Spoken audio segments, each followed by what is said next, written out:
Bangkong Kahoy Valley. It's an amazing bird preserve, but we're only 2 hours from Manila. Very few people know about it, and it's like Baguio weather. The forests are largely intact and still pristine.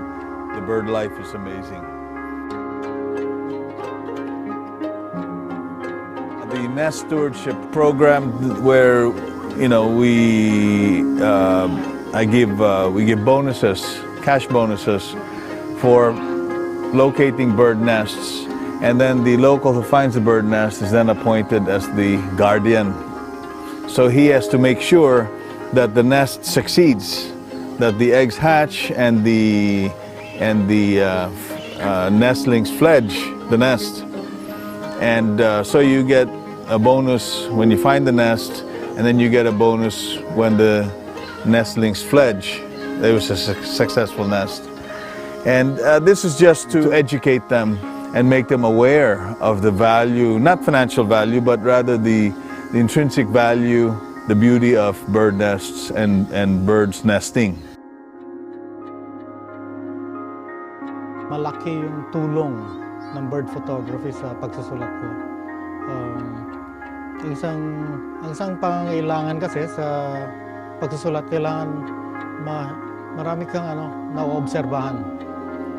Pero pagdating sa bird photography, nakita ko na ang hina ko pala sa pag-observe. Ang alam ko lang, maya. Lahat ng ibon, maya. And suddenly, meron palang hundreds of species.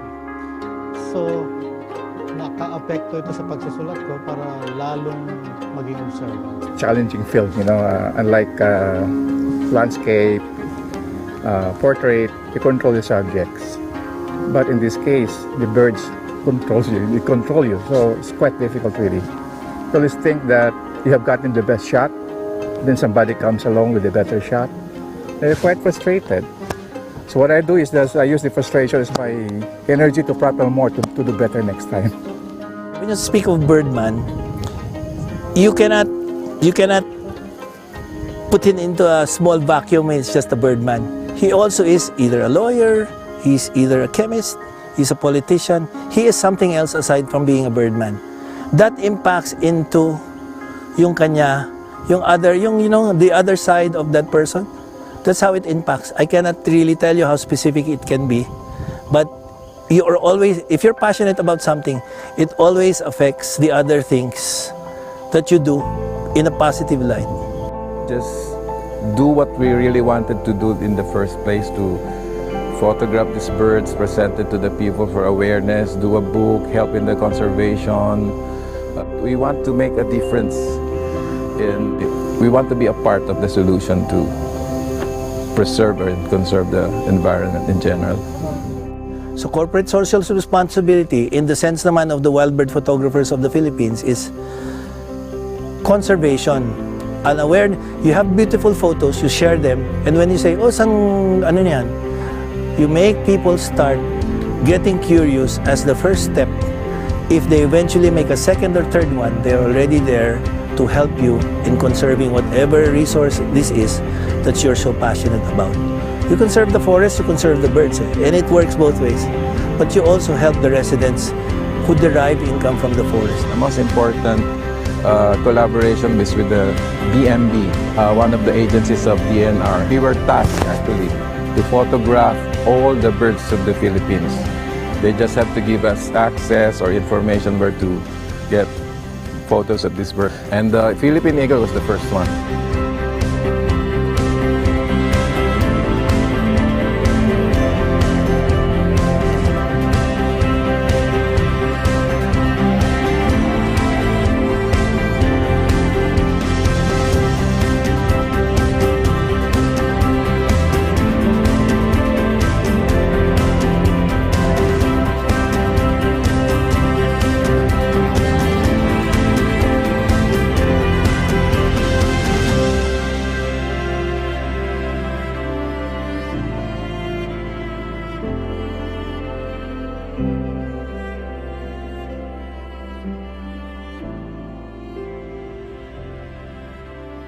second anniversary pa lamang namin pero wow, ang lakas ng impact ng organization na ito.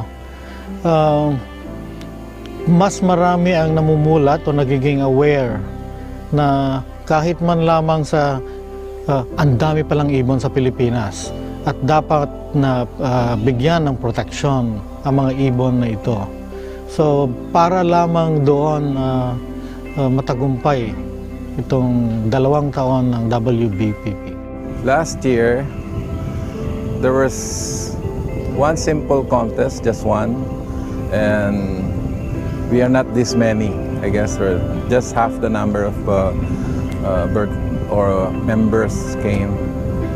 So this time around, I think we have 5 or 6 type of contests because a lot of companies are now supporting us. We were surprised some of the bigger distributors are themselves calling us.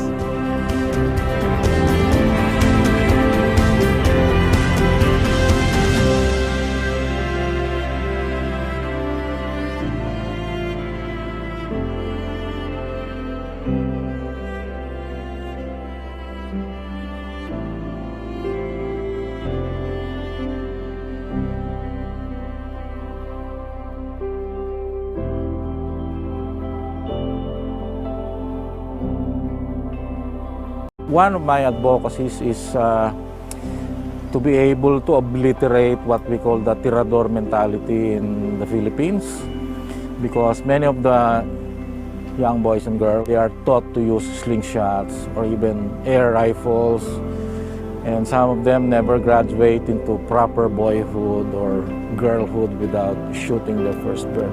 This is something that we need to extirpate from our culture. Well, this is my first time to join this group, and I've been staying there for almost a year. I think the number one factor is that the friendship there. It's like a family.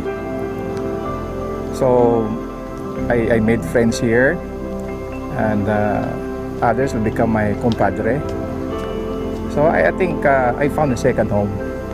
As I don't know the exact number, more than 600 species of birds, of which 200 plus species are endemic, meaning they're found only in the Philippines. And they're really so beautiful. Everyone should learn to leave the cities and go out and enjoy our avian wildlife. If you love nature, if you love the images that we publish in our site, you can join us.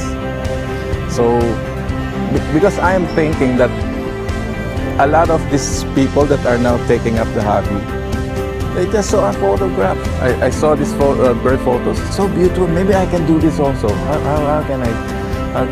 will I be able to do this? So that's the start. Let's show them the photos and we'll tell them, you can do this. We can teach you. Just join the group and you'll learn.